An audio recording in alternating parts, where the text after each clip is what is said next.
दोस्तों, एक 55 साल का बूढ़ा जिसकी पोती पोता नाती नतनी होती है, उस बूढ़े को इस उम्र में भी जो कि उसकी खुद की पत्नी होती है, लेकिन जो पत्नी थी दरअसल वो बूढ़ी हो चुकी थी और उसकी जो शरीर की भूख है वो खत्म हो चुकी थी। इसलिए इस बूढ़े की वो जरूरत पूरी नहीं कर पाती है। जब भी ये जो 55 साल का बूढ़ा है वो अपनी बूढ़ी के करीब जाता है तो उसकी जो पत्नी होती है वो उसको भगा दिया करती है और कहती है कि बूढ़े हो गए हो, कुछ तो अपनी बुढ़ौती का ख्याल रखो, तुमको इस उम्र में कुछ ज्यादा ही रंगरलियां सोच रही हैं। उस बुढ़े को इस उम्र में उसको सेक्स चाहिए था। सेक्स ना मिलने के कारण जो बुढ़ा होता है वो एक 35 साल की महिला को फंसा लेता है, क्योंकि उस बुढ़े के पास काफी ज्यादा धन थी, दौलत थी, तो ऐसे में कोई भी उसके प्रेम प्रसंग में फंस सकता था। यही इसी तरह वो जो बुढ़ा था 55 साल का एक 35 साल की महिला को पैसे की लालच देकर, पैसा दिखाकर फंसा लेता है। उसके बाद उससे शादी कर लेता है। उसके बाद दोस्तों होता कुछ ऐसा है कि ये जो बात है पुलिस तक पहुंच जाती है। आखिर में ये क्या मामला था और कैसे वो महिला, इस बुढ़े के 35 साल की महिला जो जवान थी, दिखने में खूबसूरत थी, आखिर में उसकी क्या मजबूरी थी कि उसको एक 55 साल के बुढ़े से शादी करनी पड़ती है। तो इस कहानी को पूरा जानने के लिए दोस्तों वीडियो को पूरा देखिए। आदाब, श्रुतिका नमस्कार, हाजिर में फिर एक बार आप लोगों के साथ।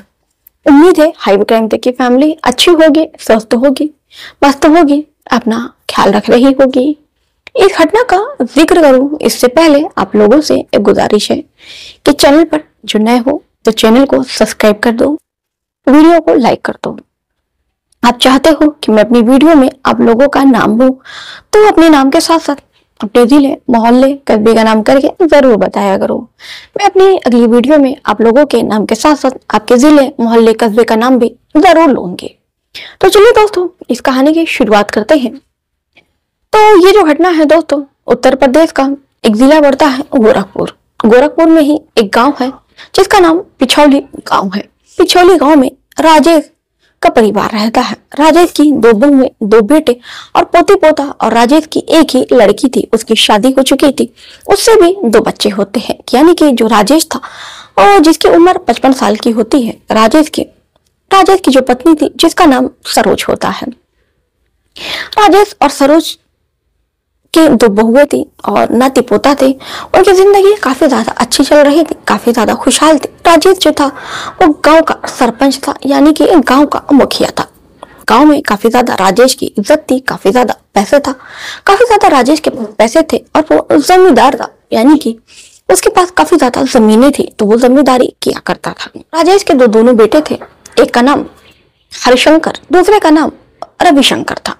दोनों काफी ज्यादा अच्छे बड़े बिजनेसमैन थे, दोनों कपड़े के कारोबारी थे। इसी तरह उनकी जो जिंदगी है चल रही थी। लेकिन जो राजेश थे वो जब भी अपनी पत्नी के करीब जाते, अपनी पत्नी के साथ वो संबंध बनाने की कोशिश करते, तो उनकी जो पत्नी है उनको कभी भी अपने करीब नहीं आने देती। वो कहती कि यार बूढ़ा, तुम्हारी उम्र हो गई है और तुम सठिया गए हो, इस उम्र में तुम्हारे नाती पोता हो गए हैं और तुम्हें अभी भी इस उम्र में हरियाली सोच रहे हो।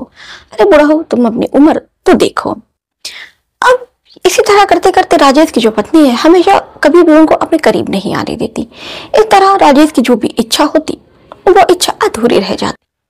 अब राजेश की जब इच्छा अधूरी रह जाती तो राजेश ये सोचता कि मेरी इच्छा पूरी करने का यही एकमात्र तरीका है कि मैं अपनी इच्छा को कहीं बाहर खोजूं। मेरी पत्नी जो है वो बूढ़ी हो गई है, तो इसलिए उसकी जो शारीरिक इच्छा है, सेक्स की जरूरत है, वो भी खत्म हो चुकी है। लेकिन मेरे अंदर तो अभी भी इस चीज की जरूरत है, तो मुझे इसकी जरूरत पूरी करने के लिए कहीं बाहर ही जाना पड़ेगा। अब इसी तरह पड़ोस के गांव में एक महिला थी जिसका नाम ममता होता है। ममता जो थी 35 साल की उम्र में वो विधवा हो चुकी थी। ममता दरअसल बहुत ज्यादा गरीब थी, तो उसकी जिंदगी गरीबी में बीत रही थी। अब ममता राजेश की दोनों की दोस्ती होती है और राजेश जो था ममता को जब भी कोई जरूरत होती, पैसे की जरूरत होती या किसी चीज की जरूरत होती, तो राजेश ममता का हमेशा साथ दिया करता। राजेश काफी ज्यादा रसूखवार था, पैसे से अच्छा था, तो जब भी ममता को जितनी भी पैसे की जरूरत होती तो वो उसकी मदद किया करता। क्योंकि राजेश को भी शायद कहीं ना कहीं पता था कि वो पैसे की मदद करेगा, तभी तो ममता उसके करीब आ पाएगी, तभी तो ममता उसके करीब आएगी। अब ये बात जो है राजेश बखूबी जानता था, इसलिए हमेशा उसके लिए वो कोई भी मदद करने के लिए हमेशा तैयार रहता, चाहे कितनी भी पैसे की जरूरत क्यों ना हो।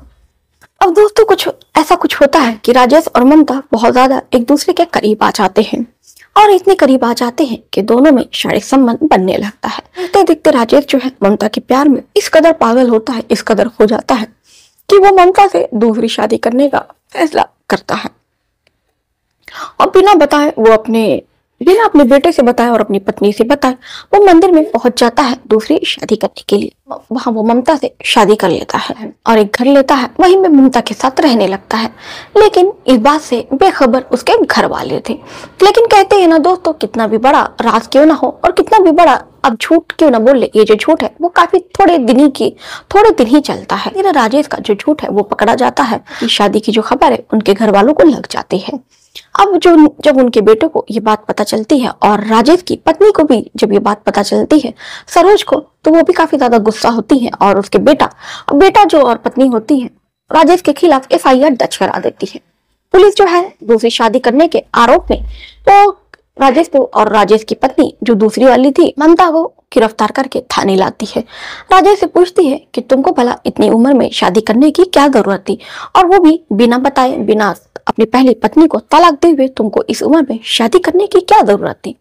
तो राजेश बताता है कि साहब मैं क्या करता, मेरी जो पत्नी है वो हमेशा मुझसे चिड़ी रहती है, मैं जब भी उसके करीब जाता हूँ तो मुझको अपने से दूर कर देती है। मेरी भी साहब को जरूरत है, मेरा भी मन करता है किसी के साथ संबंध बनाने का, जब मेरी अपनी ही पत्नी मुझको कुछ देती नहीं है, मेरे साथ संबंध नहीं बनाती है, मेरे साथ वो संभोग नहीं करती है, तो भला ऐसा मैंने दूसरी शादी करके क्या जुर्म कर दिया। वाले भी जब राजेश की बात सुनते हैं तो उसकी पत्नी से पूछते हैं कि जब तुम्हारे पति को शारीरिक सुख की जरूरत थी तो तुम उसे क्यों नहीं देती थी। उसकी पत्नी कहती है कि मेरे अंदर अब ऐसी कोई कामुकता नहीं रह गई, मेरा मन नहीं करता है तो मैं क्या करूं। बुढ़ऊ की उम्र आप नहीं देख रहे हैं और मेरी उम्र नहीं देख रहे हैं, क्या हम दोनों की उम्र है ऐसा करने की। पुलिस वाले भी इसे घरेलू मामला समझकर कहते हैं कि देखिए ये आप लोगों का घरेलू मामला है, अब आप लोग खुद ही सोच विचार कीजिए कि आगे क्या करना है।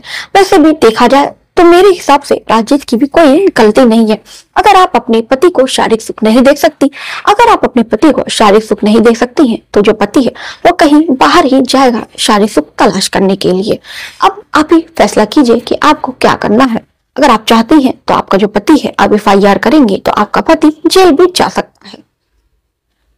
उसकी पत्नी और बेटे कुछ देर सोचते हैं, उसके बाद से फैसला लेते हैं कि ठीक है। फिर उसकी जो पत्नी है दोनों फैसला लेते हैं, ठीक है मैं अगर ये किसी और के साथ रहना चाहते हैं तो ठीक है, इनको रहने दिया जाए। तो दोस्तों ये थी आज की कहानी। आपको ये कहानी कैसी लगी और क्या आपको ये जो राजेश ने इस उम्र में ये कदम उठाया, ये फैसला आपको सही लगा, या राजेश की पहली पत्नी सरोज ने अपने पति को माफ करके क्या सही किया, इस पर आपकी क्या राय है, आप क्या सोचते हैं जरूर बताइएगा। और इस उम्र में और आपको क्या सही लगता है कि इस उम्र में राजेश को दूसरी शादी करना शोभा देता है। तो चलिए दोस्तों मिलते हैं फिर इसी समय पर एक नई घटना के साथ। तब तक के लिए अपने चैनल को सब्सक्राइब नहीं किया तो चैनल को सब्सक्राइब कर दीजिए।